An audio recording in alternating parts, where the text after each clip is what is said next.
so we're going to take a look at the muscles of the head and face today, and that's all we're going to concentrate on today.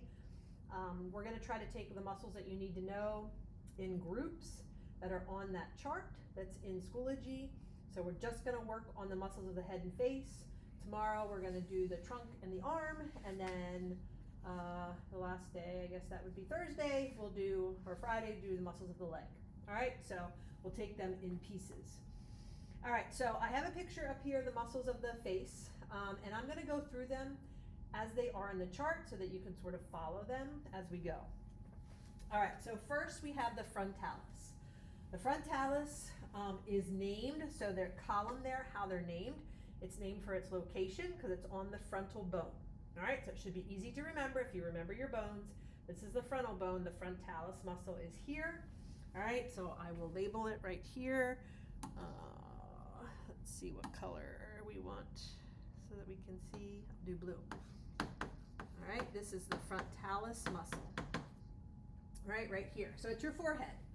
So I always say that this is my favorite test to watch you guys take, because if you know that your frontalis muscle is here, move it and see if you can figure out what it does. So you're going to have to match the muscle to what it does, and you're going to have to find its location like this. So you'll have a diagram like this on the test, and you'll have to label, this is the frontalis muscle, and then you're also going to have to say what it does. So here's the frontalis. Start moving it. What does it do? Well, you should feel that it raises your eyebrows. All right, so I'll write it under here. Raises eyebrows. All right, you should see that it's attached. All right, its insertion point, all right, is where it's attached to the muscle that it moves. Right, so it's attached right here at the eyebrows, and it pulls up the eyebrows or raises the eyebrows. And that's why your forehead wrinkles when you raise your eyebrows. All right, so that's the frontalis muscle. Next is orbicularis oculi. Again, let's go over how it's named. I think this is helpful if you understand this. Orbicularis means circular muscle. Oculi means eye. So it's named for its shape, circular muscle, and its location, the eye. All right, so it's the circular muscle around both eyes. All right, so it's around both of your eyes. This is the orbicularis oculi. All right, and again, put your hand here. You should be able to figure out what it does. It closes the eyes. All right, so you should feel it. All right, moving. All right, helps to close the eyes. Now, just a side note here. A lot of these muscles, when we get to the arms and legs, we're going to talk about, does it flex the elbow? Does it supinate the arm? You know, that kind of thing. But notice none of these that we've done raises the eyebrows, right? Closes the eyes. We're not talking about flexing or extending, because remember, all these bones up here, these are all fibrous connective joints, and there's immovable. So we're just making facial expressions. We're just moving parts of the face here. All right, that's all of these muscles of the face. When we get down to some of the ones in the neck, then we're going to start pulling on the neck and moving the neck, but otherwise it's just muscles of the face. Okay? All right, next is orbicularis oris. Again, circular muscle, orbicularis, and oris refers to oral, which you should know is your mouth. All right, orbicularis oris. So this is the circular muscle around the mouth, right here. Orbicularis oris, so don't get it confused with orbicularis oculi. Ocular means eye, oris means mouth. All right, so this is basically your lips are the orbicularis oris, and it puckers those lips.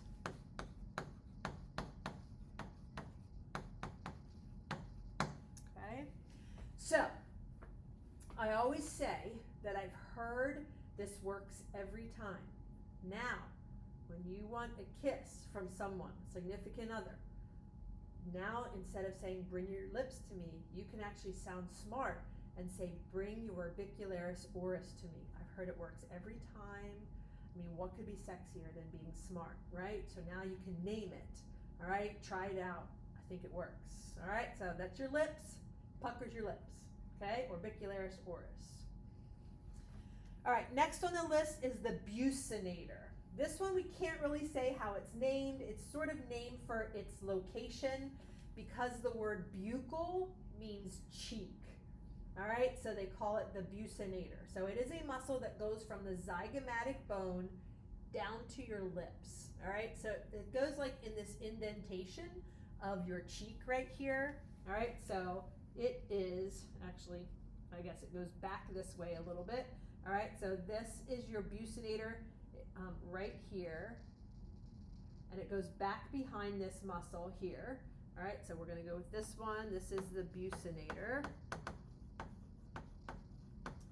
All right, so it pulls the lips. It goes, sort of goes backwards, all right, from the edge of the lips, and this one like compresses in your cheek. So if I try to whistle, or if I make like, if I'm sucking a straw, that's what the buccinator is going to do. It sort of compresses the cheeks to help you like make that sucking sound or sucking motion. All right, so compresses cheeks.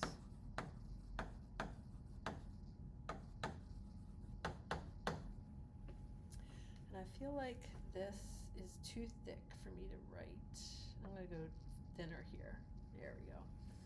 All right, so I know it's hard to read there. It compresses the cheeks, all right, makes that sort of sucking motion, right? So if you pull in, all right, it indents the cheeks there, okay? So I'm just going to put sucking motion, sucking on a straw, all right? Is that a good example there of the buccinator, okay? Sort of named for its location. Buccal means cheek. Next one on your list, this one you should know, zygomaticus major. So your zygomatic muscle, or zygomatic bone, is your cheekbone right here.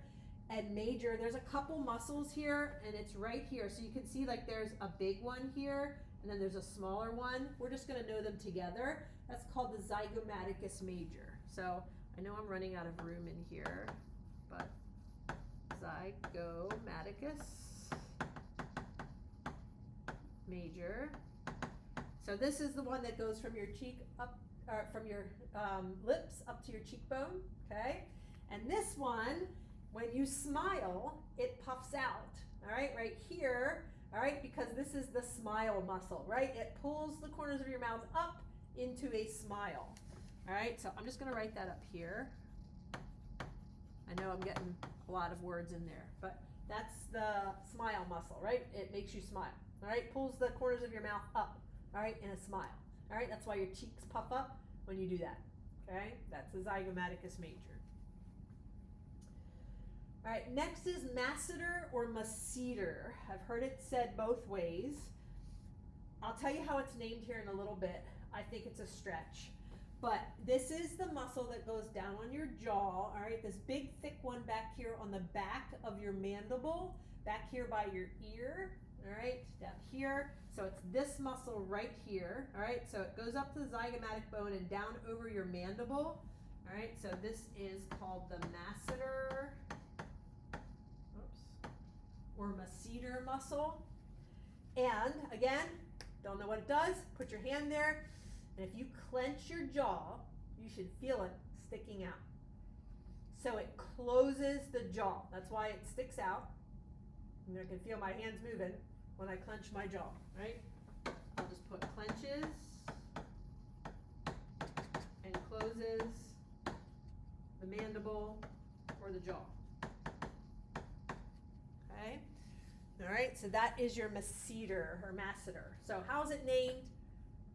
If you know the official term for eating, it's called mastication. And so it's named for that part of it because it would close your jaw, like clench your jaw as you're chewing, right? All right, closing that jaw, all right, as you're eating. Okay, so that's your masseter muscle, all right, here at your jaw. All right, next is temporalis. Again, if you remember your bones, it should be easy. Here's your temporalis bone, or muscle, sorry, right there on your temporal bone. That one's pretty easy.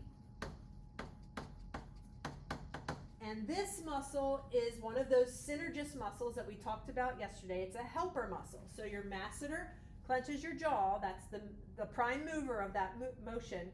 But if you put your hand up here on your temporalis and clench your jaw, you should also feel it sticking out.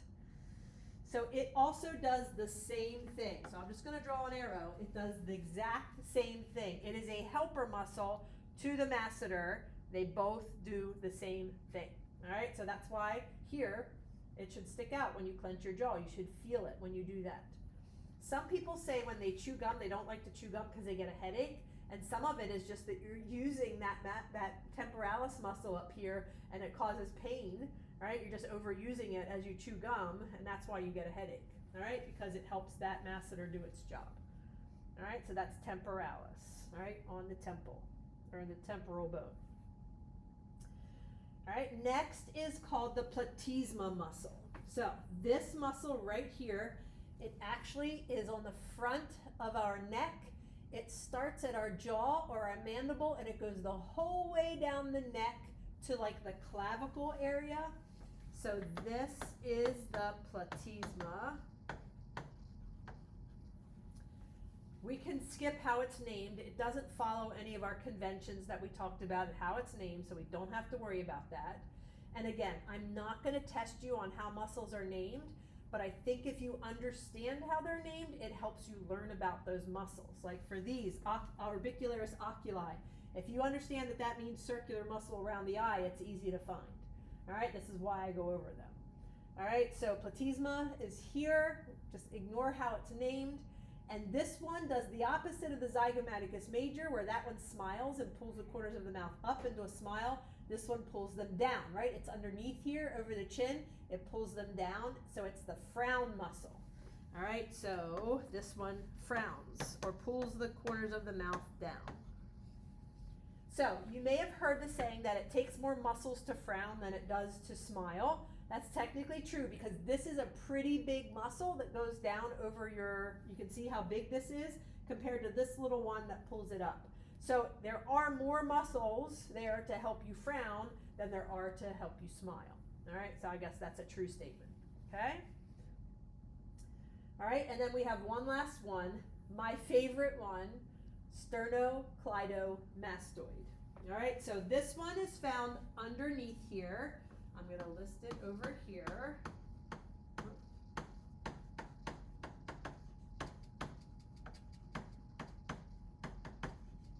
All right, I just like this because it's a big word. We talked about this yesterday with how to name muscles. All right, I just think it's cool. It's named again. It starts at the sternum, all right, here in the middle. It goes over your clavicle here and then up the side of your neck to your mastoid process. So here, the mastoid process is this bump behind your ear. So it goes up the side of your head. So again, you want to feel it? Turn your head to the side and you can grab it right here. All right, and you can feel it. Again, it's got tendons that go right down there. I can grab onto those tendons as they go down here to my sternum and right over my clavicle. All right, right there's the tendon that holds it into place. And then if I turn my head to the side, I can feel it going the whole way up the side of my head. So again, that should help you figure out what it does. It helps to turn our head to the side, right? Like rotate our head, right? Back and forth to say no. So you've got one on this side that pulls it this way to the right. So the left one pulls it to the right, and then this one pulls it to the left. All right, so you can feel that either way. So rotate the head. All right, so this one and that masseter is the only ones that really move bones, right? Moving the whole skull side to side. All right, sternocleidomastoid. All right, that's this one right here. And the masseter closes the mandible, right? Those are the only movable ones as far as bones go that we've talked about. Okay, this one will also help, I'll just add, flexes the head. So to flex the head would be this way, looking down, all right? It does help do that too, it pulls it down. All right, so those are the muscles of the face and the head that you need to know. So we're gonna practice with these today. There is a balloon face diagram that you are going to do today. You can work on this with your partner. You're going to get a balloon and a marker. You are going to draw a face on the balloon. You're going to label all of these muscles. All right, so I don't care if you just put numbers on them and want to label them on a different sheet of paper, that's fine, but I want you to actually draw them on the balloon face so that you learn where they are. Number all of them that are on the muscles under the head and face. So there's 1, 2, 3, 4, 5, 6, 7, 8, 9 of them. And then I also want you to tell me their functions. All right, so I just went over all the functions. They're on here. All right, so I want you to include that in your diagram. So blow up a balloon, tie it, draw a face on it, put your names on there somewhere so I know whose it is. Then you are going to draw the muscles on there, name the muscles, and list their function. If you want to do it all in your on the balloon, you can. If you want to do a separate sheet for like names and functions, that's fine. But I want your name on the balloon. We're going to use a piece of tape up here, and I just want you to tape it to the edge of my whiteboard. All right, so that when I come in tomorrow, I see that. Okay, so that's going to be your assignment for today. When you're done with that, we're going to go over the muscles of the trunk and the arm tomorrow. So on your chart, on your muscle anatomy and function chart, I want you to name, to go through and at least find the function and how they're named of the trunk muscles and the arm muscles so that we're ready to go with that tomorrow so that we can go over that. If you want to fill in the rest, you can. The muscles of the leg are on there too. Okay? So that's what I don't think it'll take the whole period to work on your balloon face. So you can fill in the muscles of the trunk and the arm then when you are done. Okay? So that's the muscles of the head and neck, all right, and the face. Filled it out on your chart, and this is what you want to diagram on your balloon. Okay? All right, that's all for today.